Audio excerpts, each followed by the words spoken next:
estou ouvindo primeiro as personalidades de instituições que não são do Executivo. E eu queria agora passar a palavra ao presidente do Superior Tribunal de Justiça, o nosso querido Herman Benjamin. Presidente, boa noite. Eu saúdo Vossa Excelência e, na sua pessoa, todas e todos que estão nesta reunião. E, presidente, é tão bom nós termos aqui os três poderes reunidos, o que mostra que um problema dessa magnitude não pode ser resolvido apenas pelo governo federal. E aproveitando o fato de que temos aqui os presidentes das duas casas legislativas, e ambos têm um conhecimento profundo da matéria, é importante nós realçarmos que nos termos da legislação hoje, a lei complementar 140, o governo federal está operando no limbo, porque, rigorosamente falando, as competências do governo federal foram muito reduzidas por esta lei complementar 140. Interessante que, naquela época, se dizia que essas matérias todas deveriam ir para os estados e houve um dreno quase que total das competências e das responsabilidades federais. Mas numa situação emergencial como essa, nós aí nos damos conta que foi um equívoco, porque um tema climático, de uma emergência climática, de incêndios, não pode ficar fora das responsabilidades do governo federal. E são os próprios estados e municípios que estão batendo a porta do governo federal, mas é importante nós dizermos que, pela letra seca da lei, o governo federal deveria estar combatendo incêndios apenas em terras públicas federais. E daí é muito impróprio se acusar o governo federal de não estar fazendo o trabalho na dimensão que se pretende, quando a legislação que nós temos impede e amarra as mãos do próprio governo federal. E talvez, presidente Pacheco, presidente Lira, se pudesse cirurgicamente modificar a legislação, e penso que precisamos modificar a legislação, para que em situações de emergência como essas que nós estamos vivendo, a questão deixa de ser local, deixa de ser estadual, é também federal. E é exatamente o que os estados estão pedindo. Essa é uma nota que eu gostaria de trazer à mesa. Eu sei que nós estamos aqui num complô do bem, todos querendo acertar e resolver os problemas, mas nós não podemos desconhecer a realidade legislativa que nós temos. É por uma lei complementar, não é uma lei ordinária. E penso que nesse esforço legislativo do presidente Pacheco e do presidente Lira, e também do próprio Poder Judiciário, da Procuradoria-Geral da República e do governo federal como um todo, nós poderíamos cirurgicamente fazer uma modificação também na lei complementar 140. E por último, presidente, quer me parecer que se os remédios jurídicos que nós temos fossem realmente efetivos, nós não estaríamos enfrentando a crise, pelo menos na dimensão que nós temos.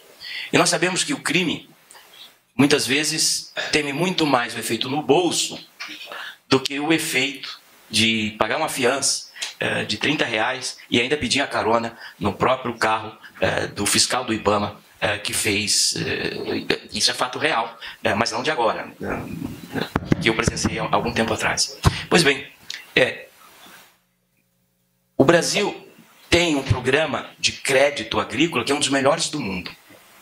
E é um programa de crédito agrícola que é premial. E que não é na forma de subsídios, mas evidentemente nós não podemos premiar criminosos. E uma das providências, presidente Lira, e eu sou nordestino também, sou sertanejo, beiradeiro de Catolé do Rocha, e sei a importância do crédito rural.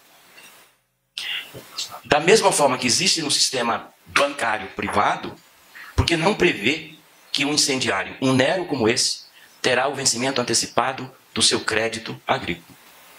Iria pagar em 20 anos, agora tem que pagar imediatamente. E sem a possibilidade, por um período, de haver nova utilização do crédito agrícola. Porque, e eu termino com esse ponto, a novidade, e na novidade boa, da crise que nós estamos enfrentando agora, desses incêndios, é que esses incêndios estão afetando a agropecuária brasileira. Esses incêndios não estão afetando apenas a biodiversidade. A gente fala lá das borboletas, não é isso. Também. Mas o que nós temos como o presidente Pacheco indicou, nós temos danos imediatos, diretos, não apenas dos vizinhos, mas nós temos um dano à imagem do Brasil. Os ministros da Agricultura do G20 se reuniram em Cuiabá quase que usando máscara.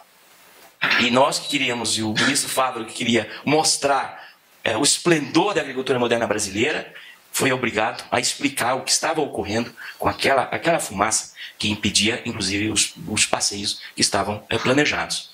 O turismo, a principal pousada, o nome não é muito apropriado, porque o valor da diária eu não consigo pagar, no Pantanal está fechada. A embaixadora dos Estados Unidos, que deveria estar passando 4, 5 dias para virar, quem sabe, embaixadora das belezas do Brasil, foi obrigada a cancelar a sua ida. Então, os danos são enormes ao setor produtivo. Não é mais, eu repito, um dano apenas à imagem do Brasil, algo intangível, ou mesmo à biodiversidade brasileira. E se nós não agirmos, como sempre se fez na história, não é? A regulação da proteção dos vizinhos, nós enfrentaremos, eu lamento, nós enfrentaremos problemas muito mais sérios que impactam a pauta das exportações brasileiras. É isso, presidente. Muito obrigado. Muito bem. Prazer. Eu sou o presidente. Muito boa tarde a todos. Prezado presidente, eu sou um defensor da evolução da brevidade e do pacto pela linguagem simples. De modo que eu vou viver o que prego, pretendo ser muito breve e sem juridiquês. E apenas, presidente, destacar algumas ações que nós tomamos no Supremo Tribunal Federal relativamente a esse tema, que, como nós ouvimos nos nossos expositores técnicos, até há pouco tempo a gente estava preocupado com as futuras gerações.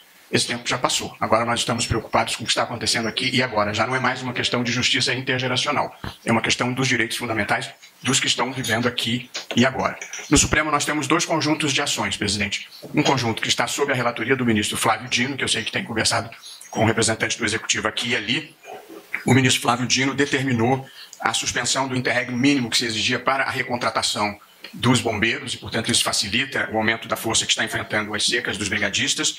Ele autorizou, depende de Vossa Excelência, mais a abertura de créditos extraordinários fora das metas fiscais para fazer frente aos incêndios na Amazônia e no Pantanal e determinou o descontingenciamento dos recursos do Fundo da Polícia Federal para serem investidos também no enfrentamento a esse momento que nós estamos vivendo e determinou a convocação imediata de bombeiros militares para a Força Nacional.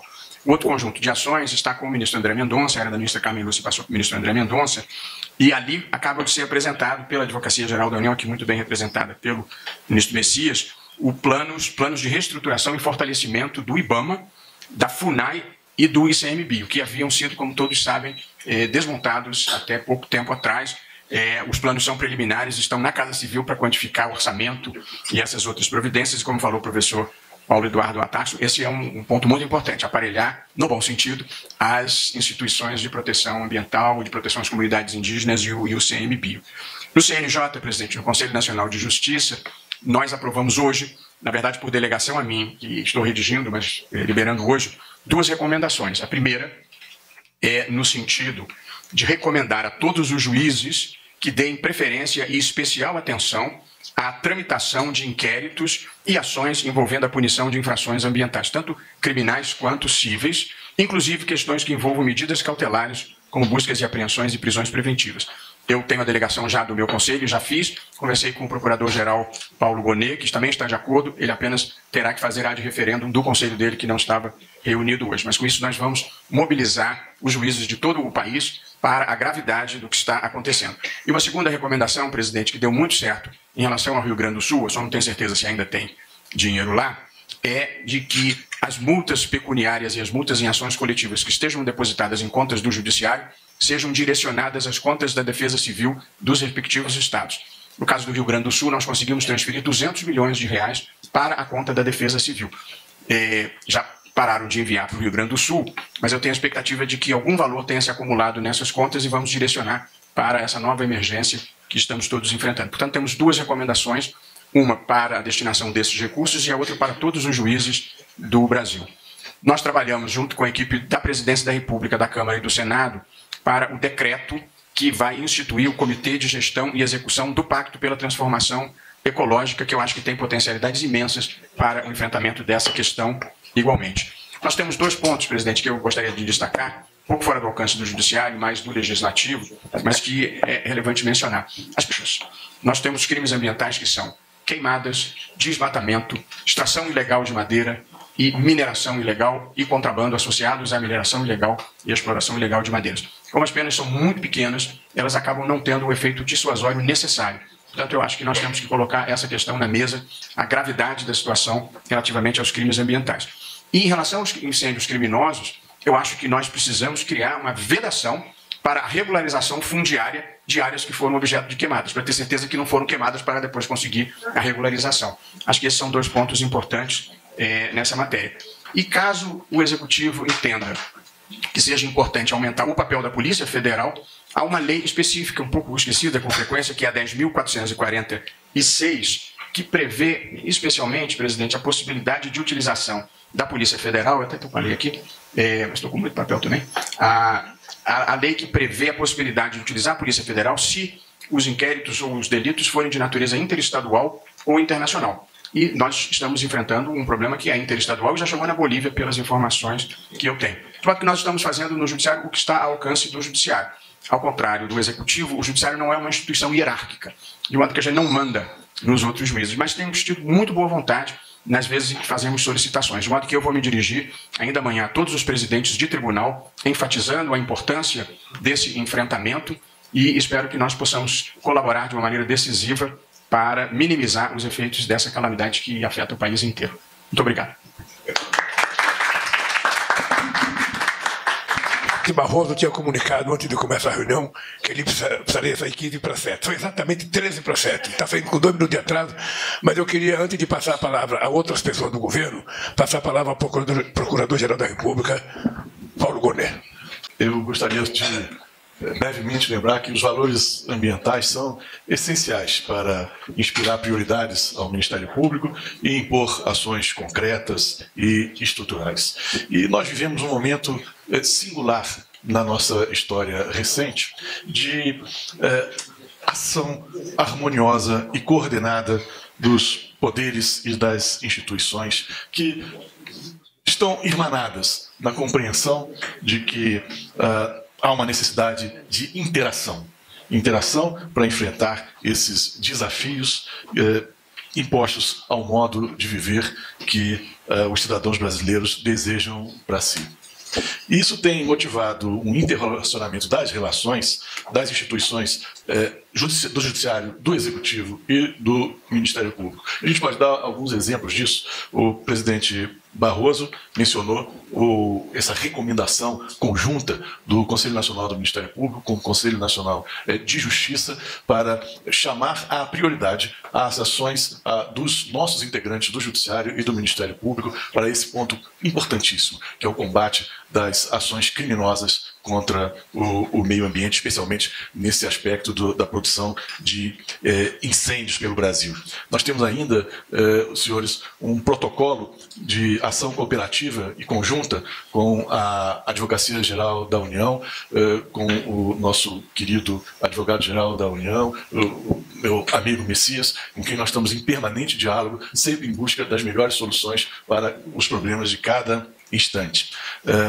Eu também, pouco antes de chegar aqui, eu fiz um pedido ao ministro relator do Flávio Dino, da ADPF, que tem curso lá, para que essas providências de flexibilização orçamentária, que ele admitiu para alguns biomas do país, foram referidas também pela ministra do Meio Ambiente, que elas também fossem estendidas para o bioma do Cerrado.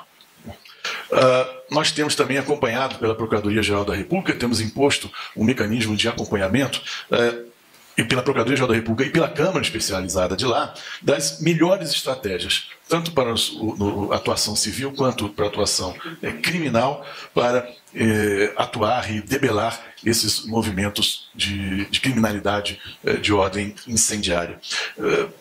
Também tenho conversado com vários integrantes do governo, trocando ideias sobre como podemos agir de um modo mais eficiente nesse aspecto e de que modo o Ministério Público pode contribuir de forma mais aguda para a solução desses casos. E, curiosamente, presidente, eu, antes de chegar aqui, conversando com integrantes da Câmara Especializada em Meio Ambiente, eles me diziam, talvez talvez fosse interessante dizer que a formação de uma força de combate ao incêndio de ordem permanente seria muito interessante. E eu acabo de ouvir de Vossa Excelência justamente essa ideia que é essencial, não só para combater o incêndio depois que ele ganha uma enorme proporção, mas para debelar desde o início, desde o foco, esses momentos em que acabam incendiando o país e gerando tantos danos à saúde, como foi exposto aqui, e à economia do país. Então, presidente, senhores, as autoridades que estão aqui presentes, eu gostaria de dizer que o Ministério Público está firme nesse propósito que nos reúne a todos e que é motivado pelo desejo popular de enfrentarmos esses graves problemas que motivam essa reunião. Muito obrigado.